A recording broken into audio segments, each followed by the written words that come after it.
Campus വളരെ നല്ലതാണ്. നല്ല ഫാക്കൽറ്റി ഫെസിലിറ്റീസ് എല്ലാം നന്നായിട്ടുണ്ട്. ലാബും സ്റ്റഡി മെറ്റീരിയൽസ് ഒക്കെ യൂസ് ചെയ്യാൻ സൈലത്തിൻ്റെ തന്നെ DPP ആയിരുന്നു മെയിൻ. DPP ഇട്ട് കളിയില്ല. നിങ്ങൾ ഇന്ന സമയത്ത് സിലബസ് പഠിച്ചു തീർക്കും, പിന്നെ നമുക്ക് LMRP ഉണ്ടാകും, റിവിഷൻ ഉണ്ടാകും, പിന്നെ നമുക്ക് മാരത്തോൺ ലൈവുകൾ ഉണ്ടാകും. അപ്പം ഈ പ്ലാൻ മോൾക്ക് എങ്ങനെയാണ് യൂസ്ഫുൾ ആയത്? ആ പ്ലാനിൽ സ്റ്റിക്ക് ഓൺ ചെയ്ത് നിൽക്കുകയാണെങ്കിൽ നമുക്കിപ്പോൾ നേരത്തെ അറിയാൻ പറ്റും ഇന്ന ടോപ്പിക്കുകൾ ഈ സമയം പഠിപ്പിക്കാമെന്ന്. നമുക്ക് തന്നെ ഒരു പഠിക്കുന്ന സമയത്ത് അത്രയും എളുപ്പമാവാണ്. സൈലം ഫാക്കൽറ്റീസാണ് മെയിൻ. ഭയങ്കര നല്ല ഫാക്കൽറ്റീസ് ഉണ്ട് ട്രിവാൻഡ്രം ക്യാമ്പസിലും. ഞാൻ കോഴിക്കോടും പഠിച്ചിട്ടുണ്ട്. അപ്പോൾ ഫാക്കൽറ്റീസ് രണ്ടിടത്തും ഒരുപോലെ തന്നെ നല്ല ഫാക്കൽറ്റീസ് തന്നെ. സ്വയമായിട്ട് ടൈം കണ്ടെത്തി ചിലപ്പോൾ എല്ലാവർക്കും ഉള്ള ഒരു പ്രശ്നമാണ് സമയമില്ല. എല്ലാവരും പറയും സമയമില്ല, പക്ഷേ സമയം നമ്മൾ കണ്ടെത്തണം. ഹായ് ഫിഷ് ഡോക്ടേഴ്സ്, എൻ്റെ കൂടെ ഉള്ളത് ട്രിവാൻഡ്രം മെഡിക്കൽ കോളേജിലെ നമ്മുടെ സൈലമിയൻസ് അബിൻ ആൻഡ് ഐശ്വര്യ. രണ്ടുപേരും MBBS ഫസ്റ്റ് ഇയർ സ്റ്റുഡൻസ് ആണ്. അപ്പോൾ അവരവരുടെ ക്യാമ്പസിൽ വന്നപ്പം എന്നോട് പറഞ്ഞു, മിസ്സേ എല്ലാവരും ഇവിടെ ഇല്ല, എല്ലാ സൈലമെൻസും ഇല്ല, കാരണം ഇൻറ്റർസോണിന് പോയിരിക്കുകയാണെന്നുള്ളത്. ട്രോഫി ട്രിവാൻഡ്രത്തിനാണ് കിട്ടിയതെന്നൊക്കെ പറഞ്ഞു. എല്ലാവരും ഭയങ്കര ഹാപ്പി ആൻഡ് പ്രൗഡാണ്. അപ്പോൾ ആ ഒരു എക്സ്പീരിയൻസിനെ കുറിച്ച് പറയൂ. Like how is campus treating you? Campus വളരെ നല്ലതാണ്. സീനിയേഴ്സ് ഭയങ്കര നല്ലത് തന്നെ. അക്കാഡമിക്സിൽ നല്ലതാണ്. നന്നായിട്ട് നല്ല ഫാക്കൽറ്റി ഇതും എല്ലാം ഉണ്ട്. ഓക്കെ, ഫെസിലിറ്റീസ് എല്ലാം നന്നായിട്ടുണ്ട്. ലാബും ലെക്ചർ ഹാളൊക്കെ നല്ലതാണ്. വിചാരിച്ചതിനെക്കാട്ടി നല്ലൊരു ക്യാമ്പസ് തന്നെ ഇവിടെ. എൻജോയ് ചെയ്യാൻ പറ്റുന്നുണ്ടോ ക്യാമ്പസ് ലൈഫ്?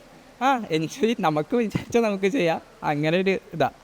സ്പോർട്സും ആർട്സും എല്ലാം ഒരുമിച്ച് എല്ലാം ഒപ്പത്തിനൊപ്പമുള്ള ഒരു കോളേജായത്. Okay, nice.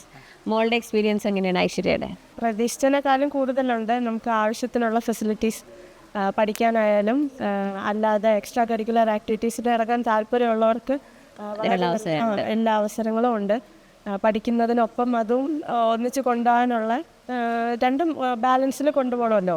അപ്പോൾ അതിന് വേണ്ടിയുള്ള കാര്യങ്ങളൊക്കെ ഇവിടെ ഉണ്ട്. Okay, nice.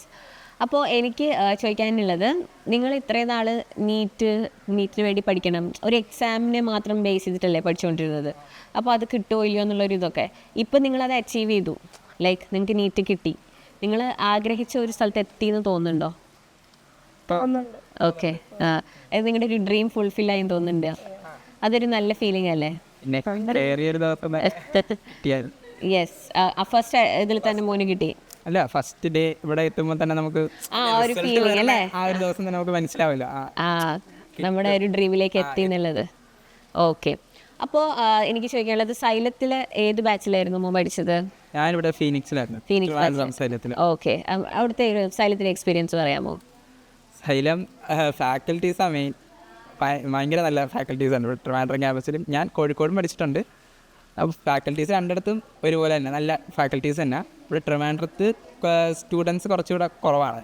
ചെറിയൊരു ക്യാമ്പസ് ആയതുകൊണ്ട് നമ്മളെ ഫാക്കൽറ്റീസായിട്ടുള്ള ഇൻട്രാക്ഷൻ കുറച്ചുകൂടെ ഭയങ്കര കൂടുതലാണ്.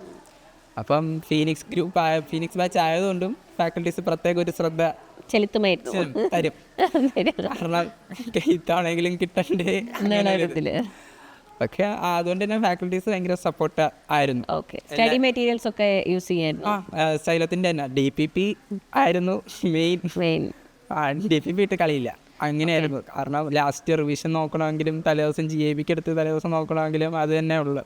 ഓക്കെ, അത് വെച്ച് നന്നായിട്ട് പഠിച്ചു. നോട്ട് എഴുതേണ്ട ആവശ്യമൊന്നും വന്നില്ല. ഇല്ല, അത് കുറച്ചുകൂടെ നല്ലതായിരുന്നു. അത് തന്നെ യൂസ് ചെയ്തങ്ങ് പഠിക്കുമായിരുന്നു അല്ലേ? Okay, that's nice. പിന്നെ നമ്മുടെ ഇതിൽ ലൈക്ക് നമ്മളൊരു അക്കാഡമിക് പ്ലാൻ നിങ്ങൾക്കായിട്ട് പ്രിപ്പയർ ചെയ്യും. നിങ്ങൾ സ്ഥലത്തിൽ വരുമ്പോൾ തന്നെ ഞങ്ങൾ പറയും, നിങ്ങൾ ഇന്ന സമയത്ത് സിലബസ് പഠിച്ചു തീർക്കും, പിന്നെ നമുക്ക് LMRP ഉണ്ടാകും, റിവിഷൻ ഉണ്ടാകും അല്ലേ, പിന്നെ നമുക്ക് മാരത്തോൺ ലൈവുകൾ ഉണ്ടാകും. ഒരുപാട് റിവിഷൻസ് കഴിഞ്ഞാണ് നിങ്ങൾ എക്സാം ഹാളിലേക്ക് പോകുന്നത്.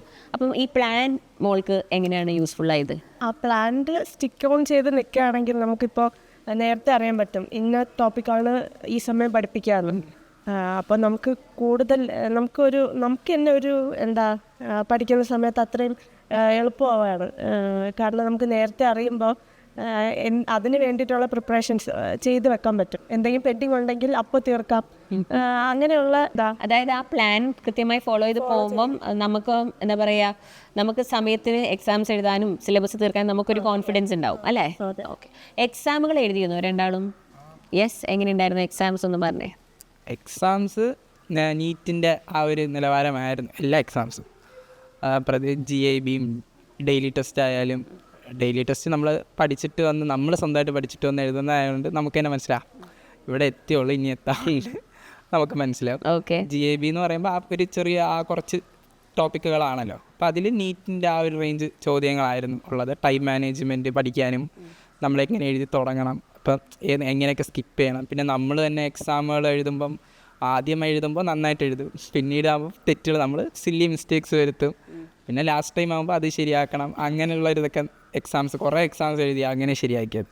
ഈ സില്ലി മിസ്റ്റേക്സ് അതൊക്കെ മാറ്റിയത് കുറേ ഇഷ്ടംപോലെ എക്സാംസ് എഴുതിയായിരുന്നു. LMRPയിലുള്ള എക്സാംസ് നമ്മൾ എഴുതിയിട്ട് കഴിയുമ്പോൾ നമുക്ക് ഏകദേശം ആ ഒരു ചാപ്റ്റർ, കാരണം കുറച്ച് ഭാഗങ്ങളാണ് അതിൽ നിന്ന് ഒരുപാട് ചോദ്യങ്ങൾ, അപ്പോൾ നമുക്ക് മനസ്സിലാവും ടോപ്പിക്കെല്ലാം ഏകദേശം ക്ലിയർ ആവും ആ ഒരു ചോദ്യപേപ്പർ നമ്മൾ ചെയ്ത് കഴിയുമ്പോഴത്തേക്കും.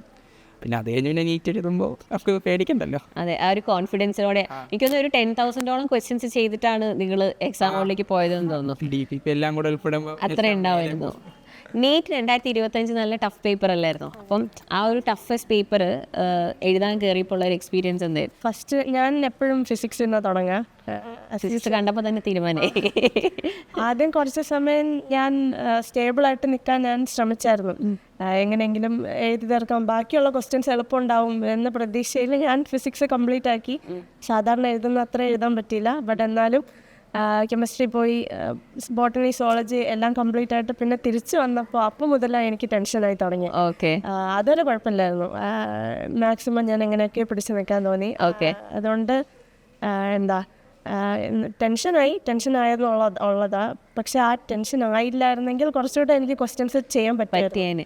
പക്ഷെ നമ്മുടെ ഈ മോക്ക് എക്സാമിലൊക്കെ മോൾ എഴുതിയ ക്വസ്റ്റ്യൻസ് അല്ലായിരുന്നു, I mean similar pattern of questions കണ്ടപ്പോൾ ഒരു സമാധാനം ഇല്ലായിരുന്നു? ഉണ്ടായിരുന്നു.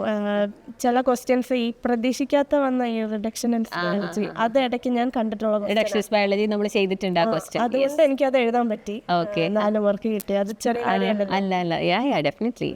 കാരണം ഇത്രയും ടഫ് ഇതാവും, പിന്നെ കട്ട് ഓഫിൽ ഇത്രയും വ്യത്യാസം വന്നു അല്ലേ. അപ്പം എല്ലാം കൊണ്ടും നിങ്ങളൊരു ഭയങ്കര സ്പെഷ്യൽ ബാച്ചാണ്.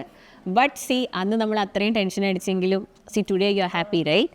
ഇന്ന് നിങ്ങൾ you have reach where you have to reach. അപ്പം അത് ശരിക്കും നല്ലൊരു കാര്യമല്ലേ. എനിവേ, അപ്പോൾ നമുക്ക് ഇനി സൈലത്തിലേക്ക് ഇതേപോലെ ഇപ്പം ഈ 2026 എഴുതാൻ പ്രിപ്പയർ ചെയ്യുന്നവരുണ്ട്. നിങ്ങളെപ്പോലെ തന്നെ നിങ്ങൾ ആ സ്റ്റേജിലായിരുന്നപ്പം എങ്ങനെയാണെന്ന് നിങ്ങൾക്ക് അറിയാലോ. ഭയങ്കര ടെൻഷൻ അടിച്ച്, ഒരു കോൺഫിഡൻസ് ഇല്ലാതെ, ബാക്ക്ലോഗ്സ് അത് ഇതെന്നൊക്കെ പറഞ്ഞ് ഭയങ്കരമായിട്ട് ഇപ്പോഴും അവരും ടെൻഷൻ അടിച്ചിരിക്കുകയാണ്. അവരോടൊക്കെ എന്താ പറയാനുള്ളത്? ഇപ്പോൾ ഈ സമയത്ത് നമ്മൾ ഏകദേശം ഒരു പകുതി എത്തും എന്തായാലും. ടോപ്പിക്സ് ഒക്കെ ക്ലിയർ ആക്കി ഈ സമയത്ത് പകുതി എത്തും. അപ്പോൾ ഈ സമയത്തുള്ള GAB എക്സാംസിലായിരിക്കും നമ്മൾ കൂടുതലും തെറ്റ് ഉണ്ടാക്കുന്നത്.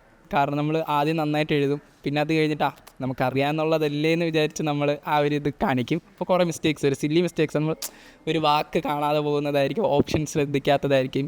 അത് പക്ഷെ നമ്മൾ വിചാരിക്കും അത് അടുത്തിൽ ശരിയാക്കാം, പക്ഷെ നമ്മൾ പിന്നെ അത് തന്നെ കാണിക്കും. നമ്മൾ 2-3 എക്സാംസ് അത് അടുപ്പിച്ച് എഴുതി നമ്മളത് ശരിയാക്കണം. നമുക്ക് അറിഞ്ഞൂടാത്തതുകൊണ്ടല്ല നമ്മൾ തെറ്റിക്കണേ, നമുക്ക് അറിയാം, പക്ഷെ നമ്മളെ കെയർലെസ്നെസ് കൊണ്ട് പറ്റുന്നതാണ്. അത് മാക്സിമം ഒഴിവാക്കാൻ ശ്രമിക്കണം.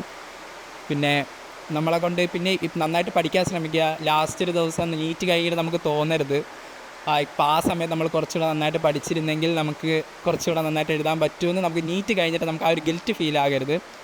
എക്സാം റിസൾട്ട് നമുക്ക് അത് കിട്ടിയെന്നില്ല, അത് രണ്ടാമത്തെ കാര്യമാണ്. നമ്മൾ എഴുതി കഴിഞ്ഞ് നമുക്ക് തോന്നരുത് ഞാൻ പഠിച്ചു, ഞാൻ എഴുതി, ആ ഒരു ഇത് നമുക്കുണ്ടായിരിക്കണം. സമയമൊന്നും കളയരുത്, ബാക്ക്ലോഗ്സൊക്കെ നമ്മൾ തീർക്കാൻ നോക്കുക. മോള് പറയൂ. എനിക്ക് പറയാനുള്ളത് മെയിനായിട്ട് എല്ലാവരും സ്വന്തമായിട്ട് സ്വയം വിശ്വസിച്ച് നിൽക്കുക. നമ്മുടെ ആഗ്രഹമാണ്. സോ അത് വേറൊരാളുടെ ഉത്തരവാദിത്തമല്ല. നമ്മുടെ ടെൻഷൻ മാറ്റുക അല്ലെങ്കിൽ നമ്മുടെ പെൻഡിങ് ടോപ്പിക്സ് ക്ലിയർ ആക്കുക, അത് വേറൊരാളുടെ ഉത്തരവാദിത്തമല്ല. സ്വയമായിട്ട് ടൈം കണ്ടെത്തി. ചിലപ്പോൾ എല്ലാവർക്കും ഉള്ള ഒരു പ്രശ്നമാണ് സമയമില്ല. എല്ലാവരും പറയും സമയമില്ല. പക്ഷേ സമയം നമ്മൾ കണ്ടെത്തണം. എങ്ങനെയെങ്കിലുമൊക്കെ എവിടെയെങ്കിലുമൊക്കെ ചെറിയ ടൈം കിട്ടിയാൽ ആ സമയത്ത് നിന്ന് പഠിക്കാൻ നോക്കുക. ടെക്സ്റ്റ് ഏതെങ്കിലും ഒരു ടോപ്പിക്ക് നിങ്ങൾക്ക് പാടായിട്ടുള്ള ടോപ്പിക് ഉണ്ടെങ്കിൽ അത് ആ സമയത്തെടുത്ത് വായിച്ച് നോക്കുക. ഇനി റിവൈസ് ചെയ്യാനുണ്ടെങ്കിൽ അത് ജസ്റ്റ് അങ്ങോട്ടോ ഇങ്ങോട്ടോ നടക്കുന്ന സമയത്തോ എങ്ങാനും ഫോണിലോ സംതിങ് ടെക്സ്റ്റ് കയ്യിലെടുത്തിട്ടോ വായിച്ച് നോക്കുക. അത്രയൊക്കെ ഉള്ളൂ. അങ്ങനെ സമയം കൂടുതൽ നമുക്ക് കണ്ടെത്താൻ ശ്രമിക്കണം. ടെൻഷൻ ആവരുത് എന്ന് പറയുന്നതിൽ അർത്ഥമില്ല. പക്ഷെ എന്നാലും അത് മാനേജ് ചെയ്യാൻ പഠിക്കുക. കുറേ എക്സാംസ് എഴുതുമ്പോൾ നമുക്ക് ആ ടെൻഷൻ കുറഞ്ഞു വരും. പാടായിട്ടുള്ള ക്വസ്റ്റ്യൻ പേപ്പേഴ്സ് ചൂസ് ചെയ്ത് എഴുതുക, അത് എഴുതി നോക്കുക, മോക്ക് ടെസ്റ്റ് എഴുതി നോക്കുക. സൈലത്തിൽ തരുന്നത് തന്നെ അത്യാവശ്യം നല്ല പേപ്പേഴ്സാണ്. അത് ചെയ്താൽ തന്നെ നമുക്ക് ആവശ്യത്തിനുള്ളത് നമുക്ക് ആവശ്യം പോലെ സ്കോർ ചെയ്യാൻ പറ്റും. സോ എല്ലാവർക്കും ഓൾ ദ ബെസ്റ്റ്. അപ്പോൾ താങ്ക് യു സോ മച്ച് നിങ്ങളുടെ വാല്യുബിൾ ഇൻസൈറ്റ്സ് തന്നതിന്. ക്യാമ്പസ് ലൈഫൊക്കെ എൻജോയ് ചെയ്യുക, നല്ല ഡോക്ടേഴ്സായിട്ട് വരട്ടെ.